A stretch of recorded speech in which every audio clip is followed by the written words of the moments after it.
Hi friends, ഇന്ന് നമുക്ക് ഉച്ചക്കത്തേക്കുള്ള കറികൾ എന്തൊക്കെയാണെന്ന് നോക്കാം.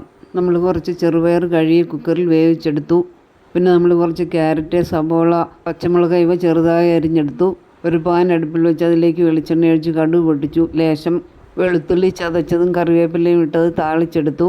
വെളുത്തുള്ളി മൂത്ത് വന്നപ്പോൾ നമ്മൾ അതിലേക്ക് ക്യാരറ്റ് അരിഞ്ഞിട്ട് ഉപ്പും ചേർത്ത് തട്ടിപ്പൊത്തി വെച്ചൊന്ന് വേകാൻ വെച്ചു. നമ്മുടെ ക്യാരറ്റ് വെന്ത് വരുമ്പോഴത്തേക്കും അതിലേക്ക് നമുക്ക് കുക്കറിൽ വേവിച്ചെടുത്ത ചെറുപയർ കൂടി ചേർക്കാനുണ്ട്. ചെറുപയർ നമ്മൾ ഉപ്പിടാതെയാണ് വേവിച്ചെടുക്കുന്നത്. ഉപ്പിട്ട് വേവിച്ചാൽ ഈ ചെറുപയർ കല്ലിച്ചു പോകും. അതുകൊണ്ട് നമ്മൾ ഉപ്പിടാതെ വേവിച്ച് കഴിഞ്ഞ് പാകമായി കഴിഞ്ഞാൽ നമ്മൾ ഉപ്പിടാവൂ. ഇതിലേക്ക് നമ്മൾ ചിരകിയ തേങ്ങയും ചേർത്ത് ആവശ്യത്തിന് ഉപ്പും ചേർത്ത് നന്നായിട്ടൊന്ന് മിക്സ് ചെയ്തെടുക്കാം. തേങ്ങയും ഇതിൻ്റെ കൂടെ ഇട്ട് നന്നായിട്ട് മിക്സ് ചെയ്ത് നന്നായിട്ടൊന്ന് ചൂടായി വരുമ്പോൾ നമുക്ക് തീ ഓഫ് ചെയ്യാം. വളരെ ടേസ്റ്റിയും പോഷകപ്രദവുമായ നമ്മുടെ തോരൻ ഇവിടെ റെഡി ആയിട്ടുണ്ട്. ഇനി നമുക്ക് മീനൊന്ന് പൊരിച്ചെടുക്കാം. അതിനായി നമ്മൾ മത്തിയാണ് എടുത്തിരിക്കുന്നത്.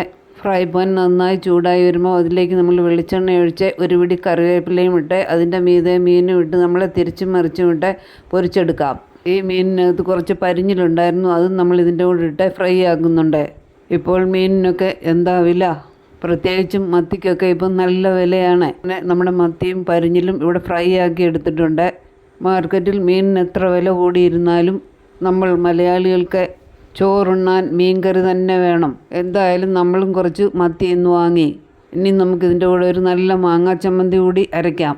നല്ല പച്ചമാങ്ങ ചെറിയ പീസാക്കി കുറച്ച് നമ്മൾ എടുത്തിട്ടുണ്ട്. 2-3 പച്ചമുളക്, ചെറിയൊരു പീസ് ഇഞ്ചി, കുറച്ച് ചുവന്നുള്ളി, കൂടെ തേങ്ങയും ഉപ്പും ചേർത്ത് നന്നായിട്ട് നമുക്ക് മിക്സിയുടെ ജാറിലിട്ടൊന്ന് അരച്ചെടുക്കാം. അകമ്പടിക്ക് കുറച്ച് കറിവേപ്പില കൂടി നമുക്കിതിലേക്ക് ചേർക്കാം. അങ്ങനെ മാങ്ങ വെച്ചരച്ച നമ്മുടെ തേങ്ങാ ചമ്മന്തി ഇവിടെ റെഡി ആയിട്ടുണ്ട്.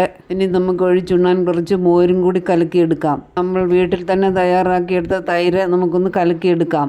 ഇതിനായി നമ്മളൊരു ചെറിയ പീസ് ഇഞ്ചി, കുറച്ച് ചുവന്നുള്ളി, നല്ല എരിവുള്ള പച്ചമുളക് ഇവ നന്നായിട്ടൊന്ന് ചതച്ചെടുത്ത് നമുക്ക് തൈരിലേക്ക് ഇടാം. ഉപ്പും കറിവേപ്പിലയും ചേർത്ത് മൺചട്ടിയിൽ കലക്കിയെടുത്ത് നമ്മുടെ മോരിവിടെ റെഡി ആയിട്ടുണ്ട്. പുറത്താണെങ്കിൽ മഴ തോരാതെ പെയ്തുകൊണ്ടിരിക്കുന്നു. നമുക്കിനിയും ഊണ് കഴിച്ചാലോ?